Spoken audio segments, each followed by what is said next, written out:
Hello everyone, কেমন আছো? আশা করি প্রত্যেকেই ভালোই আছো। আজকে আমরা ধামাকাদার একটি মুভি এক্সপ্লেন করতে চলেছি, তোমরা ফুল এনার্জি নিয়ে দেখতে থাকো। তো গল্পের শুরুতে আমরা দেখতে পাই একটি চোর রশির সাহায্য নিয়ে বিল্ডিং এ প্রবেশ করার একটি চেষ্টা চালাচ্ছে। এই বিল্ডিং এর ভেতরে পৃথিবীর সবচেয়ে দামি তাজপা, যেটাকে আমরা মাথার মুকুট বলে থাকি, সেটা এখানে রাখা ছিল। ডায়াগনিক সে তো ছিল ইন্টারন্যাশনাল লেভেলের চোর। সে যে কি লেভেলের চোর রে ভাই, তা তো আমরা সামনে দেখতেই পারবো। সে মূলত এই তাজটি চুরি করার জন্য সেখানে এসেছিল। সে জানালা দিয়ে বিল্ডিং এর ভেতরে দেখে সেখানে একজন মাত্র সিকিউরিটি গার্ডকে সে দেখতে পায়। বাকিরা একজনকে রেখে মদ মাস্তিতে ব্যস্ত ছিল। তা তো আর জানতো না যে আজকে তাদেরকে এরকম একটি সমস্যার সম্মুখীন হতে হবে, যার জন্য ডায়াগনিকের এই কাজটি করা আরো একটু সহজ হয়ে গিয়েছে। তো সে দরজা খুলে, আর দরজা খুলতে সেখানকার সিকিউরিটি অ্যালার্ম বেজে ওঠে। বাকি সিকিউরিটি গুলো বুঝতে পারে যে সেখানে কিছু একটা হচ্ছে, এখন সেখানে যাওয়া উচিত। তো তারা সেখানে এসে লকারটি খোলার চেষ্টা করে, বাট তারা লকারটি খুলতে পারছিল না, কেননা ভেতর থেকে ডায়াগনিক এটিকে সিল করে দিয়েছিল। তারা এটিকে বম দিয়ে উড়িয়ে ফেলার সিদ্ধান্ত নেয়। তো যা খোঁজা তাই কাজ, তারা এটিকে বম দিয়ে উড়িয়ে ফেলেছিল। যতক্ষণে তারা এই কাজটি করতে সফল হয়, ততক্ষণে ডায়াগনিক তাজটি নিয়ে সেখান থেকে পালিয়ে গিয়েছে। সে প্যারাগ্লাইডারের সাহায্যে উড়ে উড়ে কিছুক্ষণ পর একটি গাড়ির উপর ল্যান্ড করা। সেই গাড়িটি তার গার্লফ্রেন্ড এবার ড্রাইভ করছিল। সে যে কি লেভেলের একটি ধোকা, বা তা তো তোমরা কিছুক্ষণ পরেই দেখতেই পারবে। তো পরের দিন আমরা দেখতে পাই সে যে কোম্পানির জুয়েলারি চুরি করেছিল, সেই কোম্পানির একটি জুয়েলারি লঞ্চ পার্টি ছিল। তো সেখানে 5 জন সুপার মডেল সেই কোম্পানির সবচাইতে দামি যেই জুয়েলারি গুলো ছিল সেগুলো পরে পারফর্ম করছিল। তো সেই জুয়েলারি গুলো এতটাই আকর্ষণীয় ছিল যে সেখানে থাকা প্রত্যেকে এগুলো পাওয়ার একটি ইচ্ছা বা আকাঙ্ক্ষা প্রকাশ করছিল। তো সেখানে ডায়াগনিক কি যে একটি কাণ্ড করে বসে, যেটা দেখে সবাই হতভম্ব হয়ে যায়। এই পার্টিতে তারা সিকিউরিটি খুব টাইট রেখেছিল, কেননা ডায়াগনিক তো আগেই দামি তাজ বা মুকুট চুরি করে ফেলেছিল। তাদের একটি ভয় ছিল যে এখানেও এরকম একটি কাণ্ড না ঘটে যায়। এই সুপার মডেলগুলো যখন তাদের ডান্স পারফর্ম শেষ করেছিল, তো হঠাৎ করে সেখানকার লাইট নিভে যায়। আর তখন সিকিউরিটি ইস্যুসের কারণে পুলিশ অফিসার তাদেরকে একটি সেফ রুমে নিয়ে যায় আর রুমটি বন্ধ করে দেয়। এখানে একটি টুইস্ট আছে, আসলে এটি কোনো রুমই ছিল না, এটি ছিল একটি কন্টেনার। আর এই কন্টেনারটি নিয়ে সে ভেঙে গিয়েছিল। লেকিন এক সেকেন্ড, যে অফিসার এই কাজটি করেছিল সে তো কোনো পুলিশ অফিসার ছিলই না, সে ছিল ডায়াগনিক, যে কিনা পুলিশ অফিসারের মাস্ক পরিধান করে সেখানে এসেছিল। ভাই রে ভাই, তুমি যদি এরকমটা করো তাহলে তো কোম্পানিকে পথে বসতে হবে। এরকম জবরদস্ত প্ল্যানিং এর মাধ্যমে আরো কিছু জুয়েলারি চুরি করতে সক্ষম হয়। তো কিছু দূর যাওয়ার পরে ডায়াগনিক সেই জুয়েলারি গুলো নিজের করে নেয় এবং মডেলদেরকে একটি নির্জন রাস্তার মাঝে ফেলে রেখে চলে যায়। আর কিছুক্ষণ পর মেয়েগুলো একটি হোটেলে ওঠে। সেখান থেকে একটি মেয়ে জিঙ্কু নামের একটি পুলিশ অফিসারকে কল দেয় এবং বলে তাদের কাজ তাদের প্ল্যানিং মতোই হয়েছে। তো তোমাদেরকে বলে রাখি, এখানে যা কিছু হয়েছে বা ঘটেছে সবকিছু পুলিশ অফিসারদের প্ল্যানিং মতো হয়েছে, তাকে ধরার জন্য আর কি। সত্যি বলতে এই মেয়েগুলো এজেন্ট ছিল। তারা যে জুয়েলারিগুলো সেখানে রেখে এসেছিল, তো সেগুলোর মধ্যে ট্র্যাকার লাগানো ছিল। এই ট্র্যাকারগুলো ব্যবহার করে পুলিশ অফিসার জিঙ্কু, যে কিনা অনেকবার ডায়াগনিককে ধরতে চেয়েছিল কিন্তু ধরতে পারে নাই, যার জন্য সে এই প্ল্যানটি করে যাতে করে খুব সহজেই সে ডায়াগনিকের আস্থানার হদিস পায়। তো অপরদিকে ডায়াগনিক গুহার কাছাকাছি আসে এবং গাড়ির ভেতরে থাকা একটি বাটন প্রেস করে তৎক্ষণাৎ আমরা গুহার ভিতরে একটি সুড়ঙ্গ আবিষ্কার করতে পারি, যার ভেতরে তারা দুজনেই গাড়ি নিয়ে প্রবেশ করে। ভেতরে প্রবেশ করে তারা চুরির মালগুলো বের করে তাদের যে এই সফলতা বা চুরি করে যে সফলতাটা পেয়েছে, এটি তারা সেলিব্রেট করতে থাকে। চুরি করে তারা যা কিছু অর্জন করেছিল তা দিয়ে তাদের ভবিষ্যৎ দিনগুলো আরামসে কাটিয়ে দিতে পারতো। ইভা তাকে একটি লম্বা ব্রেক নিতে বলে, কিন্তু সে পরবর্তী চুরির প্ল্যানিং নিয়ে ইভার সাথে ডিসকাস করতে থাকে। তো অপরদিকে পুলিশ অফিসার জিপিএস ট্র্যাক করে তাদের পর্যন্ত পৌঁছে গিয়েছিল। আচ্ছা তোমরাই বলো, পুলিশ অফিসারদের কি এই সময় এখানে পৌঁছানো উচিত হয়েছে? কিছুটা তো সময় দিয়ে তাদেরকে একান্ত কাটানোর জন্য। তো যাই হোক, তারা সেখানে পাহাড় থেকে হতভম্ব হয়ে যায়। পুলিশ অফিসার ওরফে জিঙ্কু পাহাড়ের কিছু অংশ বম দিয়ে উড়িয়ে দেয় এবং বম দিয়ে উড়িয়ে ফেলার ফলে তারা সেখানে একটি সুড়ঙ্গ আবিষ্কার করতে পারে। অন্যদিকে ডায়াগনিক ও তার গার্লফ্রেন্ড তারা যে সমস্যার সম্মুখীন হতে চলেছে তা তারা সিসিটিভি ক্যামেরার মাধ্যমে দেখে ফেলেছিল। চোরকে তো আর এত সহজে ধরা যায় না, তা আবার ইন্টারন্যাশনাল চোর বলে কথা। আচ্ছা যাই হোক, তারা তাদের চুরি করা সকল জিনিসপত্র রেখে সেখান থেকে গোপন রাস্তা দিয়ে চলে যাওয়ার চেষ্টা করে। পুলিশ অফিসার জিঙ্কু যখন সেখানে পৌঁছায়, তাদের দুজনের কাউকেই সেখানে দেখতে পায় না। কিন্তু জিঙ্কু তো ছিল অনেক চালাক, তাদের পালিয়ে যাওয়ার গোপন রাস্তাটি দেখে ফেলে, যে রাস্তা দিয়ে ডায়াগনিক ও ইভা পালিয়ে গিয়েছিল। তো পুলিশ অফিসার জিঙ্কু সেই রাস্তা দিয়ে তাদের পেছন পেছন যেতে থাকে। এক পর্যায়ে তাদেরকে দেখে ফেলে। তো পুলিশ তাদের পর্যন্ত পৌঁছানোর আগেই তারা খুব দ্রুত দৌড়াতে থাকে। কিন্তু এখানেই বাদে বিপত্তি, ইভার পা হঠাৎ করে সেখানে ভেসে যায়। তো ডায়াগনিক অনেক চেষ্টা করেও তার পা ছড়াতে পারছিল না, কিন্তু পুলিশ অফিসার তাদের কাছাকাছি এসে পড়েছিল।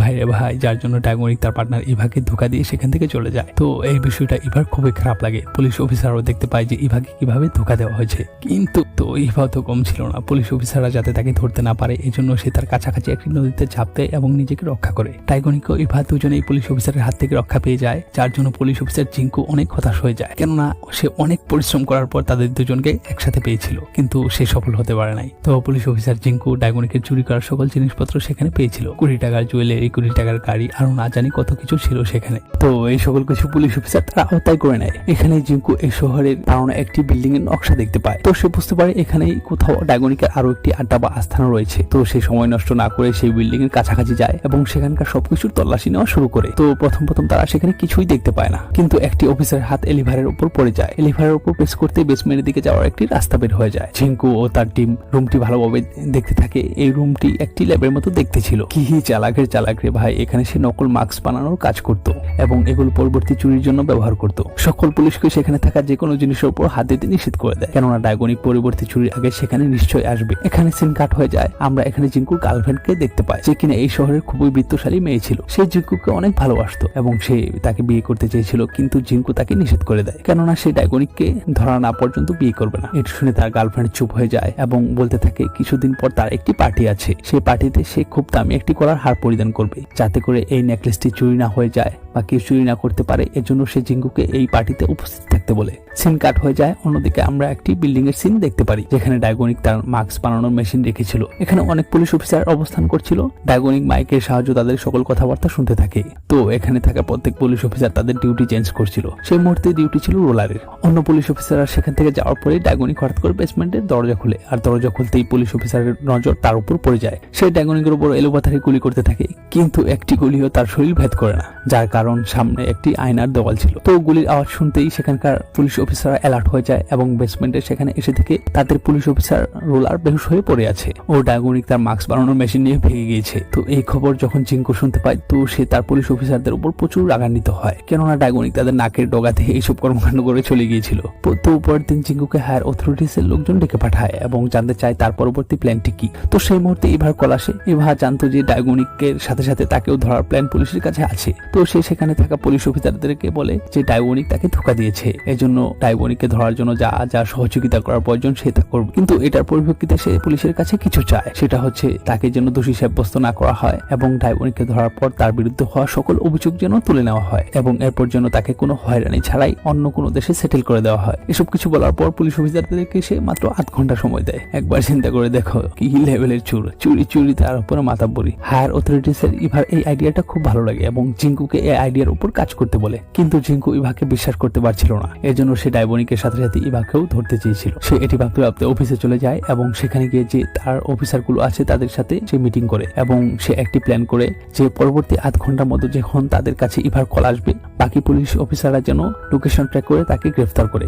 জিঙ্কুর এই প্ল্যানটি কাজ করে যায়। কিছুক্ষণ পর ইভার কল আসে এবং সে ইভাকে তার কথাবার্তার মাধ্যমে ভুলিয়ে রাখে এবং বাকি পুলিশ অফিসাররা তার লোকেশন ট্র্যাক করে সেখানে পৌঁছে গিয়েছিল। ইভা কোনো নির্জন জায়গা বা তার কোনো নিজস্ব আস্থানা থেকে কল করেনি, সে একটি নর্মাল ফোন বুথ থেকে কল করেছিল। আর যখনই তারা ইভাকে ধরতে ফোন বুথের কাছাকাছি যায়, সেখানে তারা কাউকেই দেখতে পায় না, কেননা ইভা ফোন বুথের কাছাকাছি থাকা গোপন সুড়ঙ্গ মাধ্যমে পালিয়ে গিয়েছিল, যার ফলে জিঙ্কুর প্ল্যান আরেকবার ফেল করে যায়। এদিকে পুলিশ স্টেশনে চুরি করা যতগুলো নেকলেস তারা তাদের আওতায় এনেছিল, একটি পুলিশ অফিসার নোটিশ করে যে সেগুলো থেকে একটি ব্রেসলেট গায়েব। সেটি ওই ব্রেসলেটটি ছিল যার ভেতরে ট্র্যাকার লাগানো ছিল। সে বুঝতে পেরে গিয়েছিল নিশ্চয়ই এই ব্রেসলেটটি ইভার হাতে আছে, যার জন্য সে খুব তাড়াতাড়ি জিঙ্কুর কাছে এই সংবাদটি পৌঁছে দেয়। যেটির উদ্দেশ্য ছিল এখন ইভার লোকেশন ট্র্যাক করে ইভাকে ধরার একটি চান্স পুলিশ অফিসারদের কাছে আছে। যেটির উদ্দেশ্য ছিল এখনো ইভার লোকেশন ট্র্যাক করে ইভাকে ধরার একটি চান্স পুলিশ অফিসারদের কাছে আছে। তাদের সন্দেহ ঠিকই ছিল, ইভা এই ব্রেসলেটটি ইউজ করছিল, যার পরিপ্রেক্ষিতে বারবার তারা ইভার পর্যন্ত পৌঁছতে থাকে। এখানে একটি হাস্যকর কাণ্ড ঘটে যায়। এজেন্ট রুলার যখন ইভার দিকে বন্দুক তাক করে, তো ইভাকে গুলি করার আগেই ইভা এজেন্ট রুলার উপর হামলা করে বসে। এক পর্যায়ে সে তার বন্দুক এবং গাড়ি নিয়ে সেখান থেকে চলে যায়। জিঙ্কু যখন লোকেশনের কাছাকাছি পৌঁছায়, সে দেখতে পায় ইভা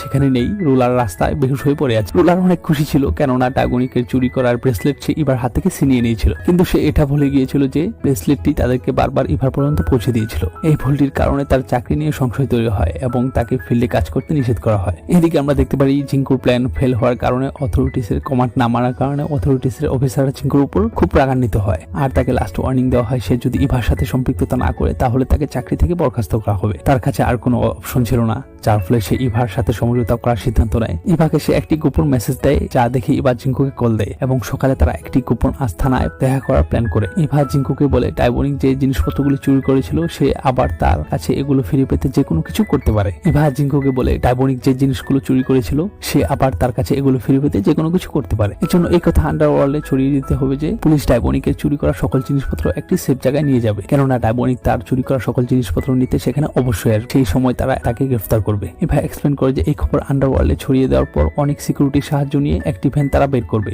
এই ভ্যানে কোনো আসল স্বর্ণ থাকবে না, কেননা এটি ডায়গনিককে ডিস্ট্রয় করার জন্য নেওয়া হবে। তার মনে হবে চুরি করা সকল জিনিসপত্র এই ভ্যানে রাখা হয়েছে, এজন্য সে নিশ্চয়ই সেখানে চুরি করার জন্য আবার আসবে। সেই ভ্যানটি তারা একটি সুড়ঙ্গ এর ভেতর দিয়ে নিয়ে যাওয়ার প্ল্যান করে, কারণ যখনই ডায়গনিক সেখানে পৌঁছাবে তারা তাকে গ্রেফতার করে ফেলবে। অন্যদিকে তারা একটি পুরনো ভ্যান দিয়ে আসল স্বর্ণ অন্য এক জায়গায় নিয়ে যাওয়ার প্ল্যান করে। জিঙ্কু মিয়ার প্ল্যান বা তাদের এই আইডিয়াটা খুব পছন্দ হয়। তারা এই আইডিয়ার উপর যথারীতি কাজ করতে শুরু করে দেয়, কেননা চোরকে তো অবশ্যই ধরতেই হবে। জিঙ্কু আন্ডারওয়ার্ল্ডের এজেন্টের মাধ্যমে এই কথা চতুর্দিকে ছড়িয়ে দেয় যে ডাগনিকের চুরি করা সকল জিনিসপত্র পুলিশ সেফ জায়গায় নিয়ে যাবে। এরপর সে তার গার্লফ্রেন্ডের কাছে যায় এবং তার গার্লফ্রেন্ডকে বলে যে সে তার পার্টিতে আসতে পারবে না। গার্লফ্রেন্ডের নেকলেস এর সুরক্ষার জন্য জিঙ্কু তার আওতায় থাকা সবচাইতে দক্ষ অফিসারকে পাঠাবে। অন্যদিকে সেই দিন এসে পড়ে, যে দিনটায় জিঙ্কু ডাগনিককে ধরার জন্য প্ল্যান করে। অন্যদিকে জিঙ্কুর কুইন পার্টিতে সাজার জন্য শহরের সবচাইতে ডিমান্ডেবল মেকআপ আর্টিস্ট তার বাসায় নিয়ে আসে। তো সকল পুলিশ অফিসারদেরকে তাদের প্ল্যান সম্পর্কে বোঝানো হচ্ছিল, কিন্তু সমস্যা সেখানেই বাদে যে সবাই যদি নকল ভ্যানের সাথে যায় তো আসল ভ্যানটিকে নিয়ে যাবে। তখন অফিসার রুলার বলে এই কাজটি আমি করব, কেননা আমি আগে যে ভুলটি করেছি এই ভুলের প্রায়শ্চিত্ত করতে চাই। সে বলে আমি এই কাজটি খুব আত্মবিশ্বাসের সাথে করব। কিন্তু বন্ধুরা, এখানে একটি ধামাকাদার টুইস্ট আছে যা আমরা পরবর্তীতে দেখতে পারবো। আচ্ছা, যাই হোক, এরপর তারা চুরি করা সকল জিনিসপত্র একটি ছোট ভ্যানে ওঠায় এবং তারা নকল ভ্যানকে সিকিউরিটির সাথে বাহিরে বের করে দেয়। কিছুক্ষণ পর রুলার মালে ভর্তি ভ্যানটি অন্য রাস্তা দিয়ে নিয়ে যায়। প্ল্যান অনুযায়ী যখন ভ্যানটি শোরুম এর ভিতর দিয়ে যাচ্ছিল, তখন হঠাৎ করে শোরুম এর মুখ বন্ধ হয়ে যায়। আচানক সাইড থেকে একটি লোক আসে। তারা মনে করে এটি ডাইবনিক। আসলে এটি ডাইবনিক ছিল না, এটি ছিল একটি নকল পুতুল মাত্র। অন্যদিকে আমরা দেখি কুইন তার নেকলেস হারিয়ে ফেলেছিল, আর পুলিশ অফিসার রুলার মাল ভর্তি ভ্যানটিকে হাইওয়ে রাস্তা থেকে সরিয়ে জঙ্গলের দিকে নিয়ে যায়, যেখানে কিছু দূর যাওয়ার পর তার সাথে একটি মেয়ের দেখা হয়। তারা দুজনেই তাদের মাস্ক খুলে। ভাই এখানেই আমরা ছবির বড় রহস্যটি সেটি এখানে উন্মোচন হতে দেখি। তো মাস্ক খুলতে আমরা বুঝতে পারি যে সেই মেয়েটি কোনো মেকআপ আর্টিস্ট ছিল না, সে ছিল ইভা, যে কিনা রুসের সবচেয়ে দামি নেকলেসটি যেটি ছিল সেটি চুরি করে নিয়েছিল। আর এদিকে আমরা দেখতে পারি রোলার কোনো পুলিশ অফিসার ছিল না, সে ছিল ডাইবনিক। তো সিন ফ্ল্যাশব্যাকে যায়, তখন আমরা বুঝতে পারি যে এইসব প্ল্যান ডাইবনিকের বানানো ছিল। সে ওই দিন ইভাকে ইচ্ছাকৃতভাবে ফেলে রেখে চলে যায়, যাতে করে জিঙ্কুর এটা মনে হয় যে সে ইভাকে ধোঁকা দিয়েছে, এবং পুলিশ অফিসার জিঙ্কু ইভার কথা বিশ্বাসও করে নেয়। আর সেদিন যেদিন ডাইবনিক মাস্ক মেশিন চুরি করার জন্য বেসমেন্টের দিকে গিয়েছিল, তো সে সত্যি পুলিশ অফিসার রোলারকে মেরে ফেলেছিল। আর এখানেই সে তার সবচেয়ে বড় চালাকিটি সেটাই করে। সে অফিসার রোলারের মাস্ক বানায় এবং নিজে তা পরে নেয়। এতদিন সে পুলিশ অফিসারের ছদ্মবেশ নিয়ে ঘুরতে থাকে, তো এটি কেউ বুঝতেই পারেনি। ডাইবনিক তার লুটে নেওয়া সকল জিনিসপত্র ফিরে পেয়েছিল। এটি জেনে পুলিশ অফিসার জিঙ্কুর সবচেয়ে বেশি খারাপ লাগে, কেননা যার জন্য সে এত পরিশ্রম করলো তাকে তো সে ধরতেই পারেনি। মাঝখান থেকে তার গার্লফ্রেন্ডের নেকলেসটিও হারিয়ে ফেলেছিল। আর এদিকে ডাইবনিক ও ইভা তাদের চুরি করা সকল জিনিসপত্র নিয়ে অন্য এক জায়গায় শিফট হয়ে যায়, যেখানে তারা তাদের পরবর্তী লাইফ কাটানোর সিদ্ধান্ত নেয়। আর এখানেই আমাদের এই মুভির গল্পটির সমাপ্তি ঘটে।